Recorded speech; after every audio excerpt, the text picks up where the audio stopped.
No one saw them. No one heard them. They were not supposed to.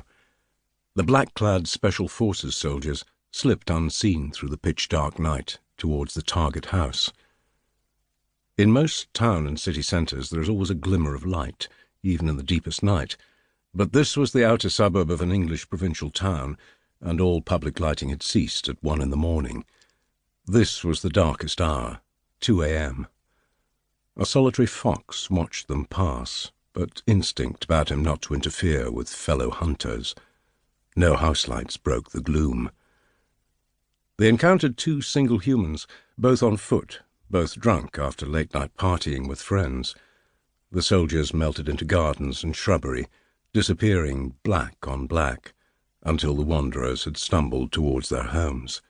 They knew exactly where they were, having studied the streets and the target house in intimate detail for many hours.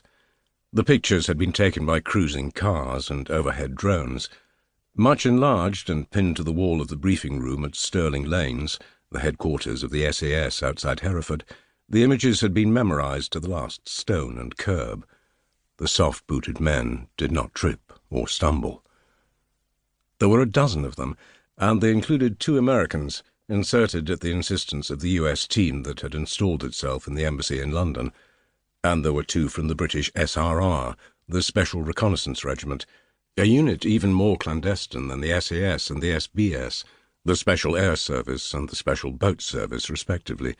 The authorities had elected to use the SAS, known simply as the Regiment. One of the 2 from the SRR was a woman. The Americans presumed this was to establish gender equality. It was the reverse. Observation had revealed that one of the inhabitants of the target house was female, and even the British hard squads tried to observe a little gallantry. The point of the presence of the SRR, sometimes referred to in the club as Her Majesty's Burglars, was to practice one of their many skill sets, covert entry. The mission was not only to enter and subdue the target house and its denizens, but to ensure they were not seen by any watcher inside, and that no one escaped. They approached from all angles, appeared simultaneously around the garden fence, front, back, and sides, crossed the garden, and ringed the house, still unseen and unheard by neighbour or inhabitant. No one heard the slight squeak of the diamond-tipped glass cutter as it described a neat circle in a kitchen window, nor the low crack as the disc was removed with a suction pad. A gloved hand came through the hole and unlatched the window. A black figure climbed over the sill into the sink, jumped quietly to the floor, and opened the back door. The team slipped in.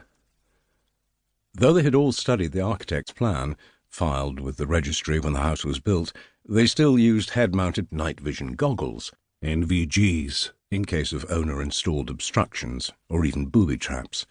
They began with the ground floor, moving from room to room to confirm there were no sentries or sleeping figures, tripwires, or silent alarms.